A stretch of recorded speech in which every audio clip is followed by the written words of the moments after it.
Yeah, just Lexi and Temmie both played more minutes off the bench than Melissa and Katie Lou on Saturday. Do you anticipate making any kind of lineup change tonight or in the future?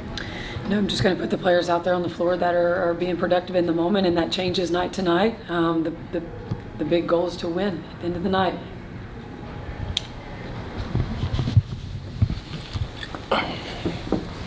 Obviously, Caitlin's presence here, allowing the dream to break attendance records. As someone who used to be the assistant coach here, does it make it that much more special for you to kind of see that kind of impact here in Atlanta? Yeah, my year in Atlanta was pretty awesome.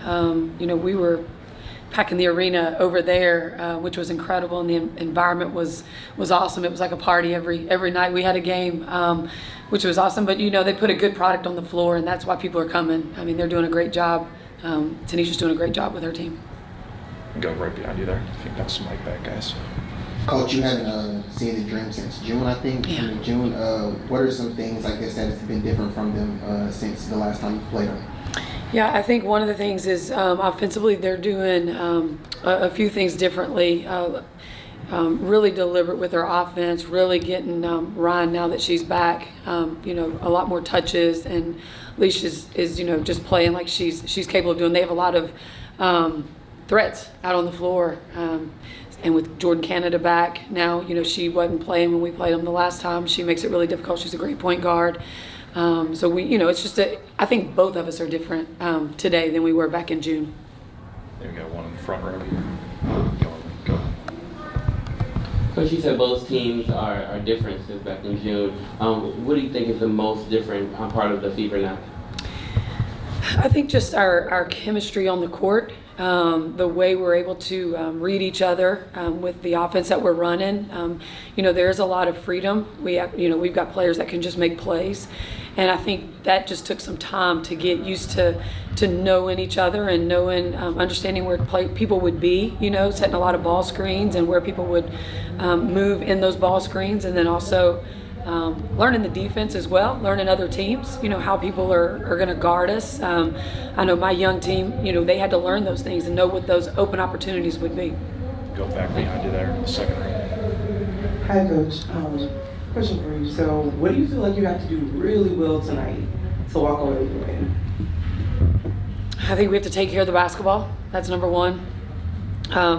Sometimes we get ahead of ourselves and we have turnovers that are on us and not what the defense is making us do. We have to make sure we take care of the basketball. We've got to win our individual battles as well defensively. That's one thing that we really talk about is being able to win your battle, keep your man in front, and then be in our team defense, which is we're trying to be pulled over on that help side. Go back row right here. Coach, the Dream have come out 3 out of 4 wins after the break. What are some things you're going to be on alert for defensively from them in the fourth quarter, particularly? I think they're going to look to put a lot of pressure on Caitlin early. I think they're going to get up in pressure. I think that's what Jordan Canada's able to do for them. I think Tanisha's going to change it up on me a lot. I think she's going to, have some different schemes defensively and how we come off ball screens, also how we come off pin downs. Those are things that we do a lot of, just like them. So just always trying to, it's a chess match as coaches, just trying to figure out what the other coach is thinking in certain moments. What have you liked from Caitlin and from Kelsey the last couple of games? You guys won 2 out of the last 3, 90 points plus a couple of times. What have you liked offensively from those players? Yeah, just dynamic. They're just the dynamic duo. They can do everything. Caitlin can, she's a great playmaker as well, but she can put the ball in the hole. I mean, and she's not happy with how she's shooting it. But I mean, she's able to get to the rim. Kelsey just can get downhill, has crazy speed. But also they're shooting Kelsey's shooting the ball extremely well. She's getting a lot of great open looks because of the attention that other people are drawing on our team. Go back up in the front row here. Coach, over the break you did a lot of stuff to bring the team together, like playing baseball, just a lot of activities to create that type of team chemistry. How have you seen that translate on the court?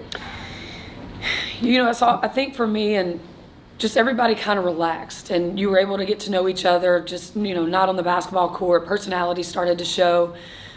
We have a lot of characters on our team. They're a lot of fun. And so when they started doing that and feeling more comfortable doing that, I think you see a lot more joy on the court as well during games because they're comfortable, having that fun with each other. Hey, Caitlin. Just obviously now you're used to all the hype and everything like that, but when you go to all these cities, you go to see stadiums, you see so many people wearing Clark jerseys or shirts and stuff.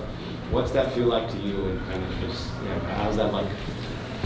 Yeah, I think it's fun for myself. I don't know if this is on or not, but I think a lot of these cities that we're still going to now is like kind of my second time, so kind of know what to expect, kind of know what the venue's like, but the crowds, like that's never something that gets old or something that you get used to. Like it's super fun for myself, and every place is still really different and unique in their own way. Obviously, we're just in Minnesota and now we're here in Atlanta, and it's just the arenas are different. I felt like the last time we were here, there was like a lot of just basketball fans, like a lot of people that really appreciate the game and understand the game and wanted to support the game of basketball, especially women's basketball. So I expect the same. And for myself, like it's really fun getting to see young kids in your jersey or whoever it is, and trying to take some time to interact with them. Got first row on the right here. Caitlin, you've hit some recent milestones, and you ended the night with 81 made three-pointers, which trails the Dream's Ryan Howard, who had 85 in 2022 for most made three-pointers by a rookie.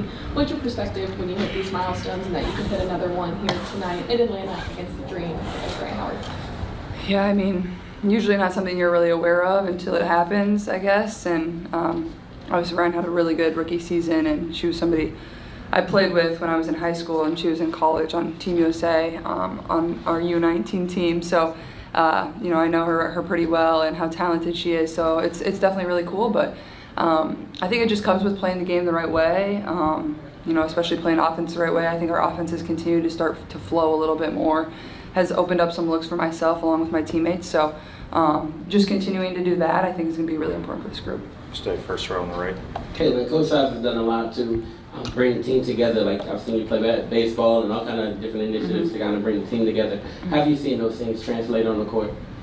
Yeah, I mean, obviously it's not going to really translate anything skill-wise, but I think having good relationships with your teammates is super important. I think sometimes that can be hard to do at the pro level. It's something that's very, kind of easy in college. That's who you're kind of stuck with for 4 years.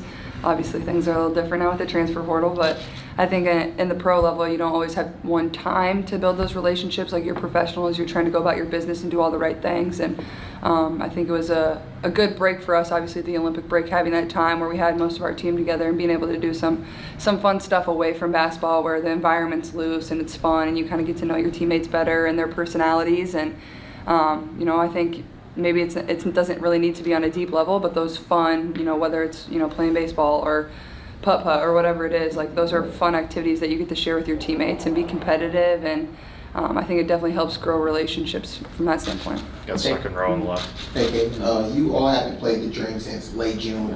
What are some of the things that have been different that you've seen from the Dream since that last time?